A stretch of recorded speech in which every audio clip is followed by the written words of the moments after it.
situation. He took a pitch in the back. He got beat for crying out loud. We used heart attack. Me.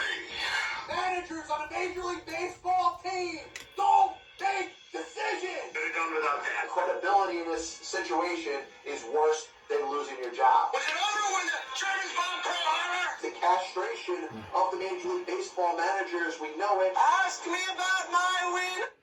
So Major League Baseball, in lieu of a salary cap, which we know for years it's something the Players Association's never going to agree to.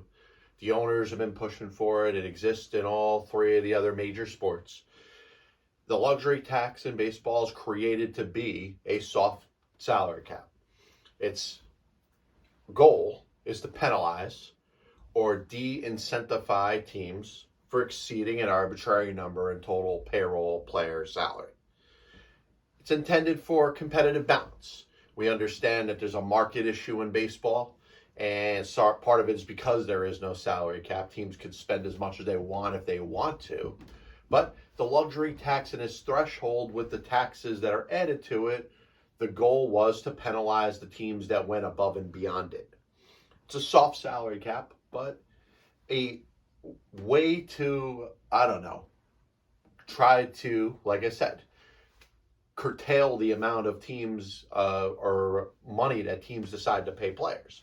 Keeps richer, non-cheap owners from signing, all the free agents or paying all the top talent in the sport, right?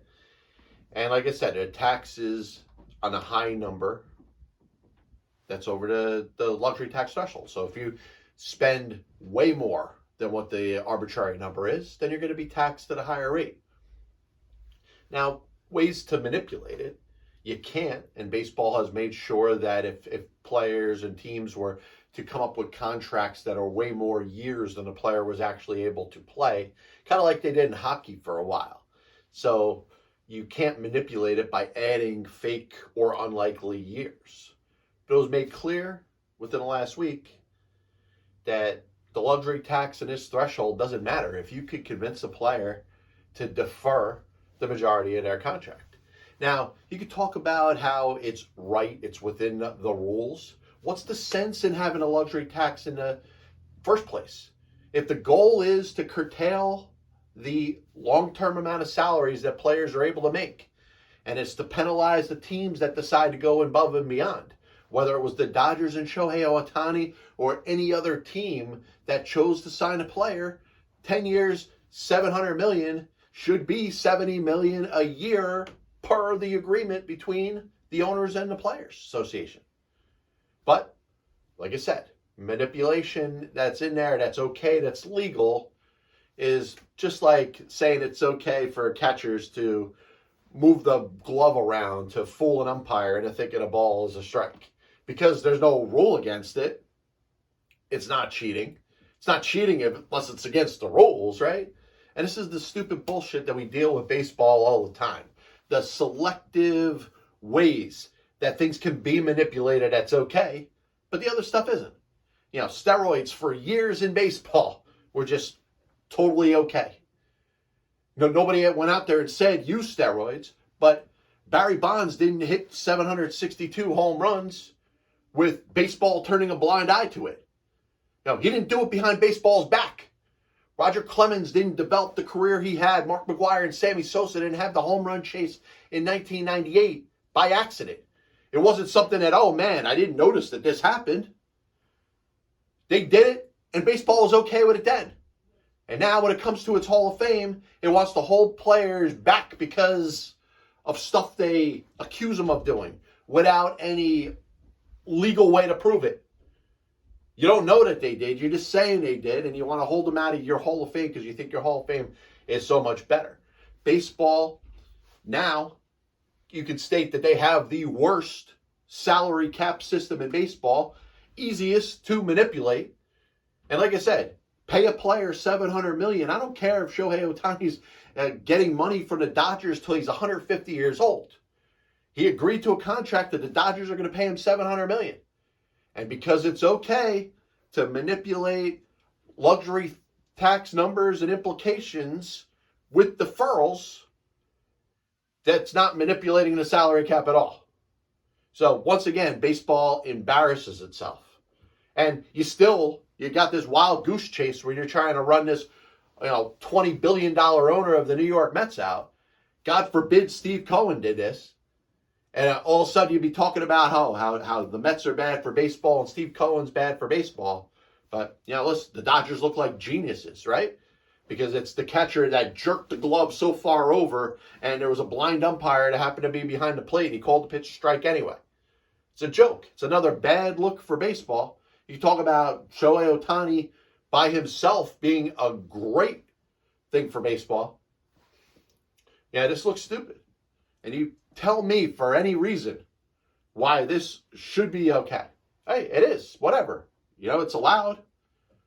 But if you signed a player to a 40-year contract and wanted to keep the luxury tax number down, that would be looked at, oh man, bad person trying to manipulate the luxury tax threshold and account and the cap. It's exactly what's being done by the Dodgers, right or wrong. Just call it out for what it is. That's all. And if the Dodgers are able to do that, or other teams in Major League Baseball are doing that, and you know what? I hope it starts an epidemic. An epidemic with other players are like, man, you know what? We'll give you so much more money if you just defer it. You could get record-breaking contracts. We could get billion-dollar contracts. We'll give them to different players. But just spread it over the course of the rest of your life. And I hope every team does it. All players start to do it.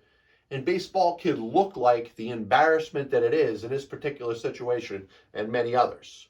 When it comes to Draymond Green, my takes have been out there. Most people's takes have been out there. This is a guy, obviously, with some serious issues. But I'm going to make a case that Draymond Green is trying to get kicked out of the NBA. Draymond Green, over the last couple of years, has invested himself in his podcast. He's very much about what's going to be the next phase of his career. He's got the personality for it. He's got a voice. You hear him, you're like, man, you know what? I can listen to this guy speak. He's a good conversation. He's got some good views when it comes to the world of sports and basketball. So when he's done playing basketball, he's got a career for himself. Maybe he's done. Maybe he just wants to get out of it now. Maybe he's tired of being tied to a contract by the Golden State Warriors. Maybe he doesn't want to ask for out because he really doesn't want to be traded. Maybe Draymond Green's issue is the fact that he simply does not want to play basketball anymore. That's what I want to throw out there, because I don't think anybody's bringing that up. I don't think Draymond Green wants to play basketball anymore. So as we jump into today's version of Saving Sports History, today is the 14th day of December 2023. So everything I'm going to bring up that has happened on this day, 12/14. So we jump in a DeLorean, crank it up to 88 miles an hour, and go into the year of 1920, where heavyweight champion Jack Dempsey KOs Bill Brennan in the 12th round to retain his heavyweight title. I bring this up most importantly because I just did, or tried the best I could to quantify, maybe not by numbers, the top heavyweights of all time when it comes to boxing. Jack Dempsey, Evander Holyfield, just missing out on my top 10. All the way up until 1982. Marcel Dionne, we're talking about hockey here, became the 9th player all time to get his 500th goal. Happened on this day in 1982. 1988, big day for the franchise of the Miami Heat. Congratulations to them. They finally won their first NBA game after 17 straight losses. And it makes me think of the 1962 Mets who, waited till their 10th game? I think lost their first 9 until Jay Hook got the first Mets win. Tough time for the Heat too. Obviously, they've rebounded and they've won themselves, 3 NBA championships. Good for them. 1997, going back to the sport of professional hockey, Mike Gartner becomes the 5th player to achieve 700 goals in his career. So at that point, 5 players, 700 goals in their career in the National Hockey League. 2021, Steph Curry, Draymond Green's teammate, who I'm sure is as exacerbated as anybody and flabbergasted, like, what the hell am I going to do with this guy? I'm telling you, Draymond Green doesn't want to play basketball anymore. And he's just going to keep doing this until he gets thrown out of the sport. Steph Curry recorded three-pointer number 2,974, which at this point broke the all-time record set by Ray Allen. If you want to know how many three-pointers Steph Curry has in his career right now, it's 3,496, obviously well above the all-time record. 1901, Henry Cochet was born, a tennis player, 7-time Grand Slam winner, born on this day in 1901. 1939, Ernie Davis, who was the first African-American to ever win the Heisman Trophy. He was born on this day in 1939, taken in the NFL draft number 1 overall by the Washington Redskins, and was subsequently traded to the Cleveland Browns. Sadly, he got leukemia not that far after and died at the age of 23 before he had a chance to play in his first NFL game. 1965, Baseball Hall of Fame infielder / catcher / outfielder Craig Biggio was born on this day. 1979, the head football coach of the San Francisco 49ers, Kyle Shanahan, was born. And 1997, wide receiver of the Seattle Seahawks, DK Metcalf, was born. On this day in 1920, we lost George Gipp. George Gipp died at the age of 25 from strep throat. There's one of the most famous speeches that was ever given out there called Win One for the Gipper. And we lost George Gipp on this day in 1920, exactly 103 years ago. 1980, Baseball Hall of Famer and dominant Major League catcher for the Yankees and a little bit for the Red Sox, Elston Howard, passed away. 1985, another longtime Yankee and Yankee icon, Roger Maris, passed away at the very young age, I believe, of like 51. It was very sad. He died very, obviously, at a very young age. 61 home runs was the all-time home run record up until Mark McGwire and Sammy Sosa broke it in 1998. Of course, since then, Barry Bonds is the all-time single-season home run leader. And obviously, his 61 home runs that were a record for most hit in the American League was recently surpassed by Aaron Judge. This is the Passball Show, brought to you by JohnPLA.com, by St. Aloysius Church in Jackson, New Jersey, by Two Ways, One Passion Food Truck, located in Scranton, Pennsylvania. If you're interested in hearing me flap my yap mouth, or if you want to check some of my YouTube shorts of greatest of all time top 10, feel free to check that out on YouTube. You can listen to the podcast on Spotify, Apple Music, Amazon Music. Like I said, videos on YouTube. We'll be back with you soon. God bless you. And as always, I'll see you on the other side.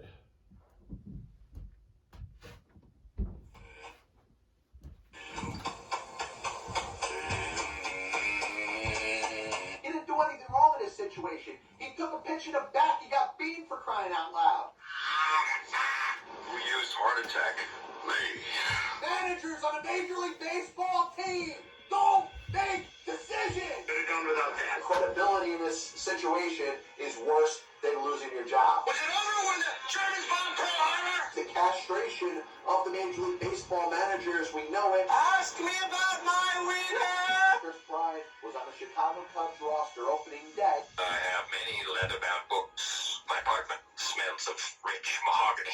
Why don't you give it all or a majority of it to the team that wins the freaking World Series?